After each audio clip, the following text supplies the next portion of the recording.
Now let us talk about the nature of paper.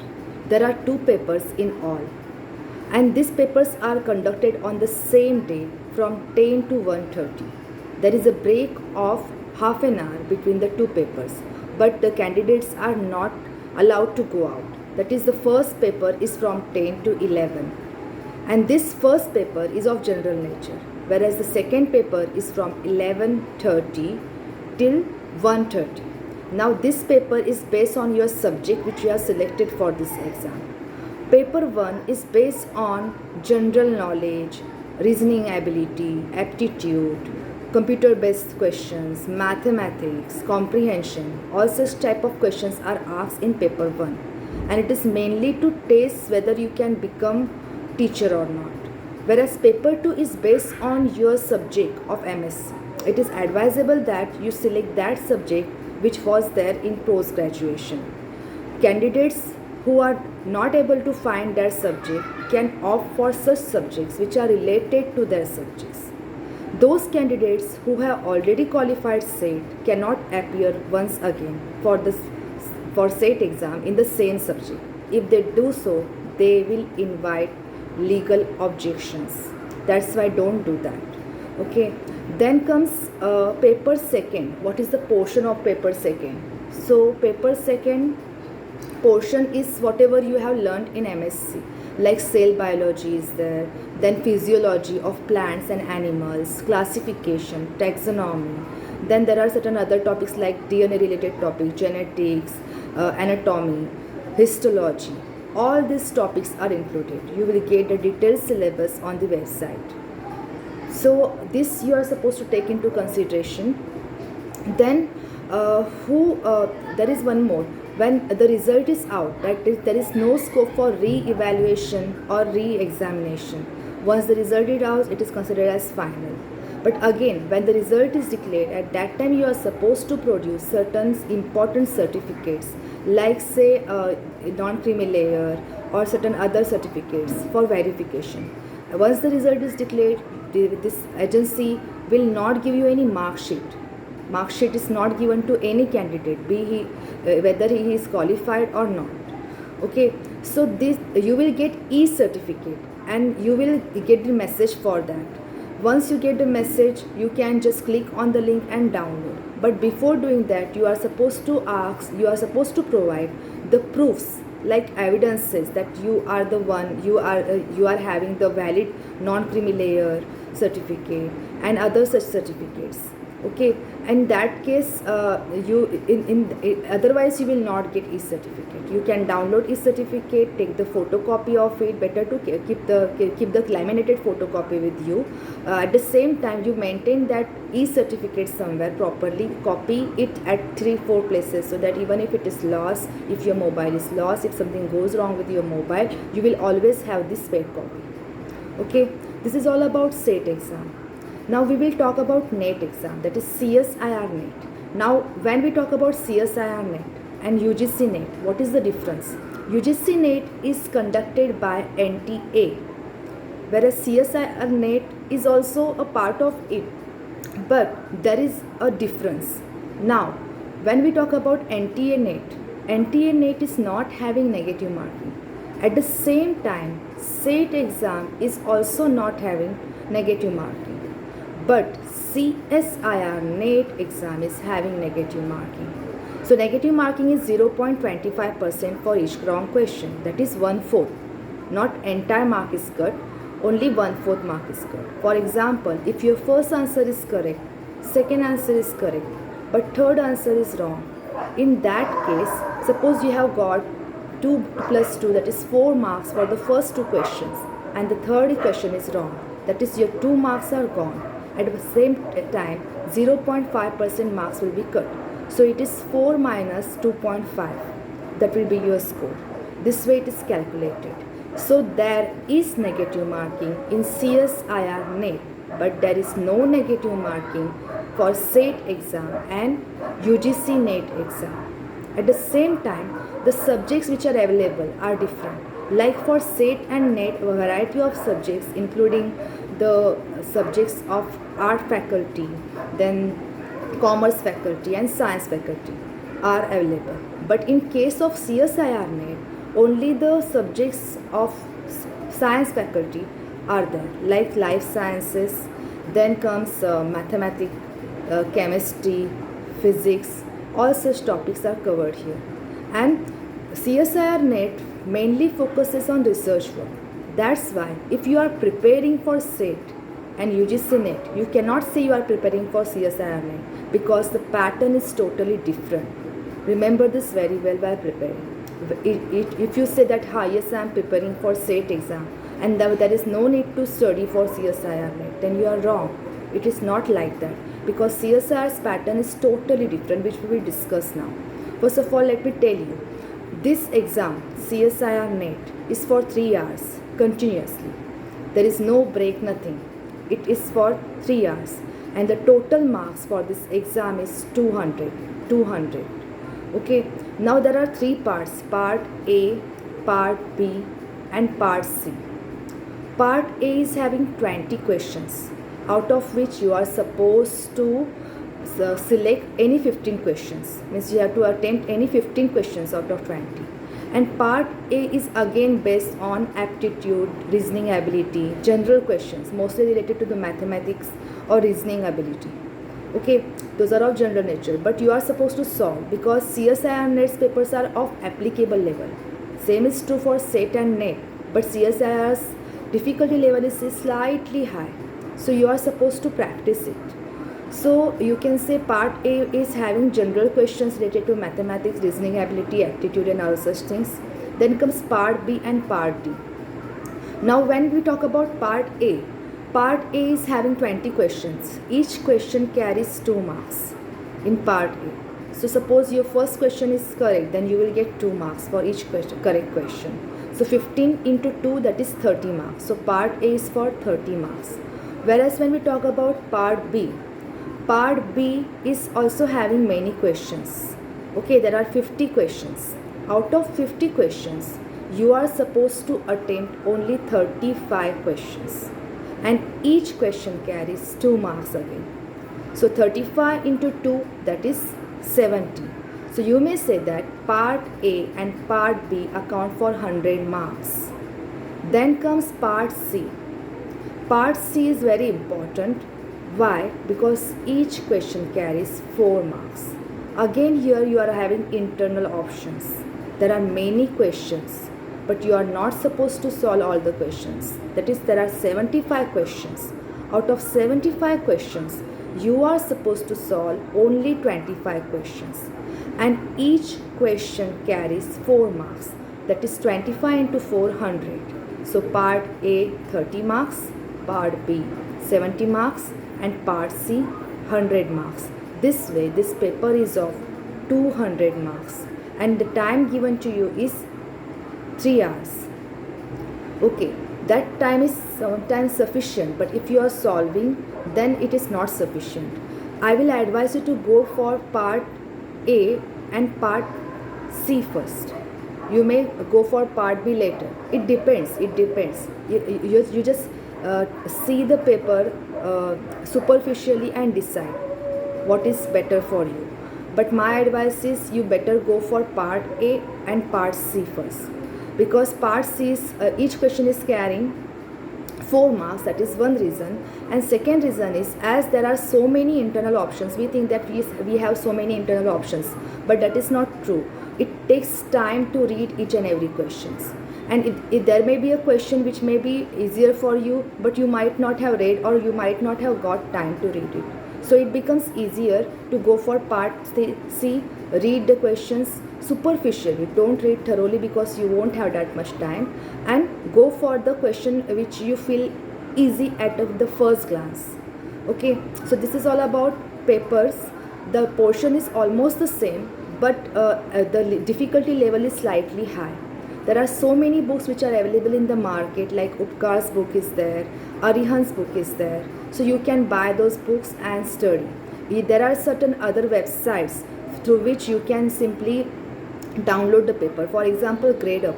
Just download the app, GradeUp. There is one more app, Unacademy. They are having videos and study material also for many subjects. They cover many different subjects. So you can download these apps Grade Up, Unacademy, and they are providing you with the papers also.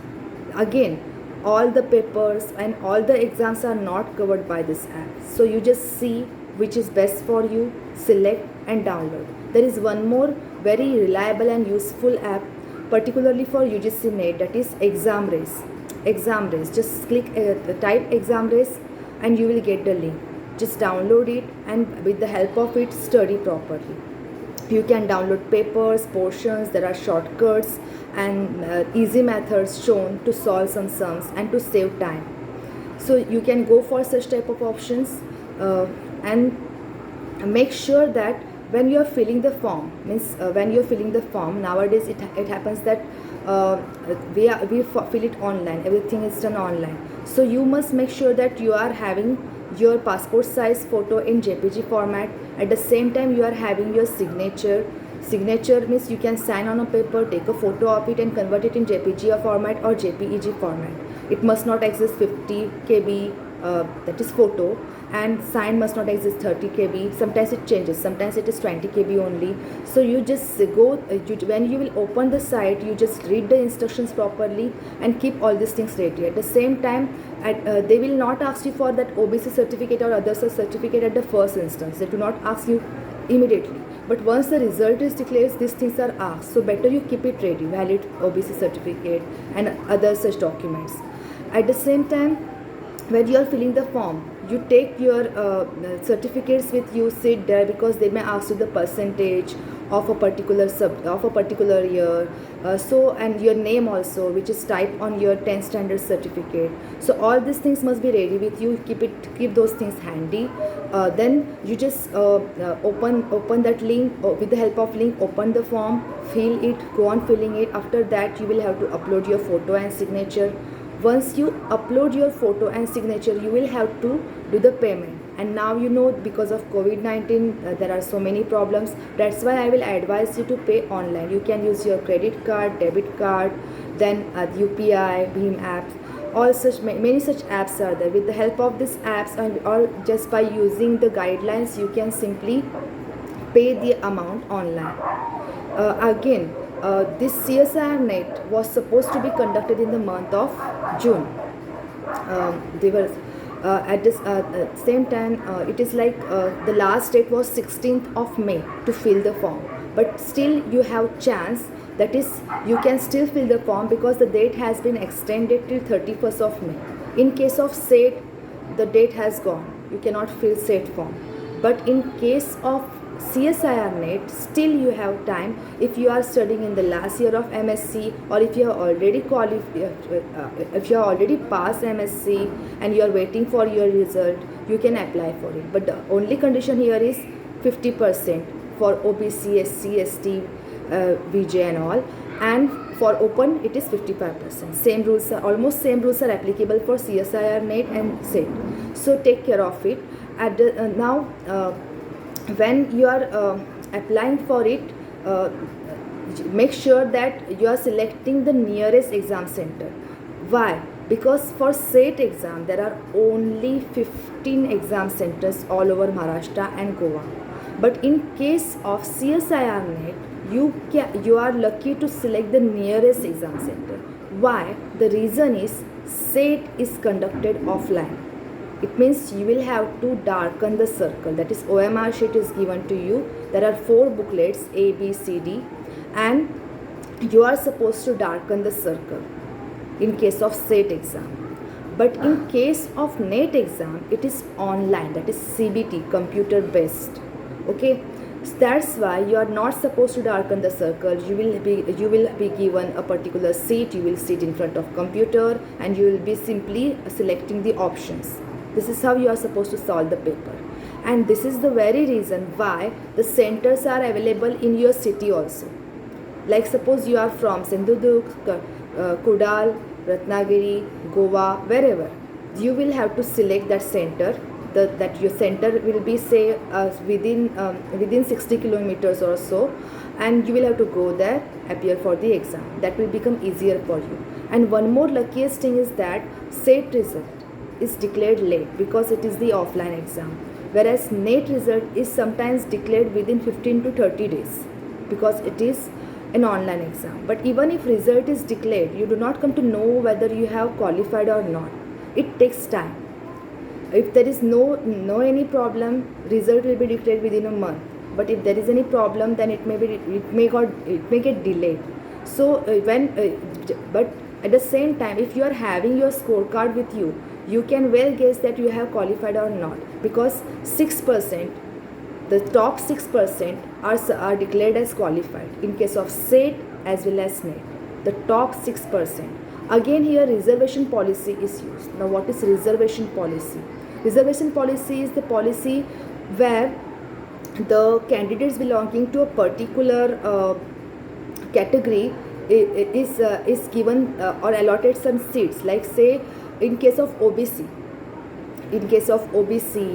SC, ST, certain percentages are given, like OBC 19%, SC 13%, ST 7%. Means 7%, topmost 7% ST candidates will be declared as qualified. So this way reservation policy is there. You can get more detailed information about it after logging in.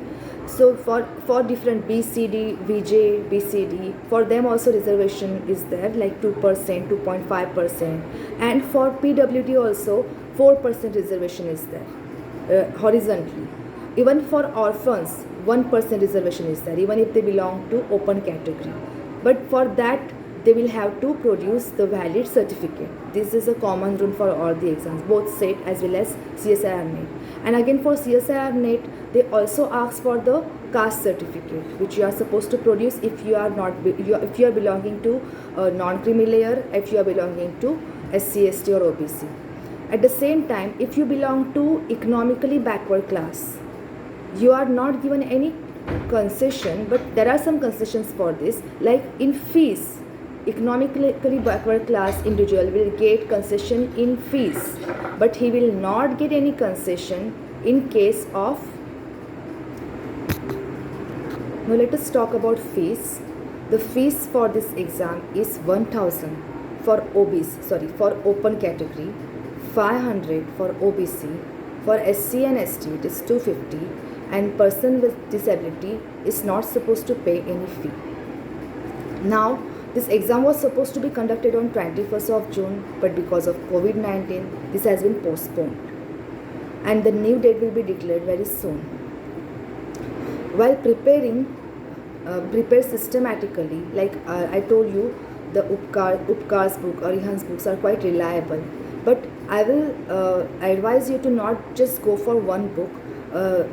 Just refer the books of different writers, like say if you read the books of different writers based on different subjects, you will be able to get more knowledge. But if you want to save time, then you may go for the private publications and notes and other such things. And there are online sessions also, online classes are also there nowadays, so it becomes easier. Some are paid classes and some are free of cost. Better you go for free of cost classes. Again, Edu Uncle is there. Edu Uncle provides notes for say 6,000 to 8,000. They are having many offers, so you may get some very good notes at a very cheaper rate, like 4,000 or so. So you may go for that also. Most of these notes are very useful, and Edu Uncle provides the updated notes, so you can go for it if you want. Otherwise, you may first of all appear for the first time and see how much your content knowledge is. And if you feel that you do not need any notes, you may go for that also. Like if you suppose you are confident that your content knowledge is sufficient to qualify the exam in the first attempt, you may go for that. Now, qualifying criteria, as I told you, it is 6%, means top 6% will qualify. But what is the passing criteria? So for open, it is 40%. For open category, it is 40%. They are supposed to secure minimum 40% marks. And for OBC, SC, ST, it is 35%.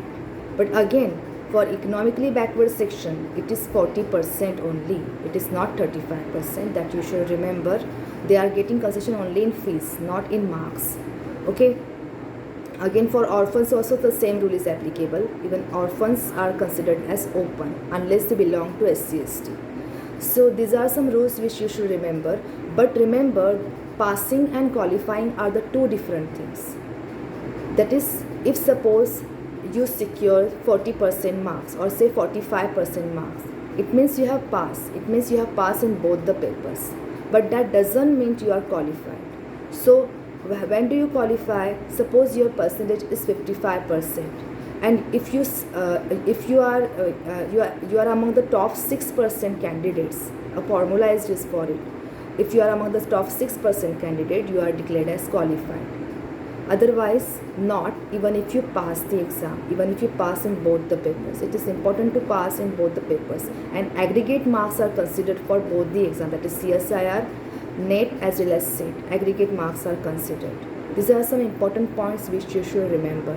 I hope whatever I have told you will help you in future. I wish you all the best of luck for the exam and for your future. Thank you.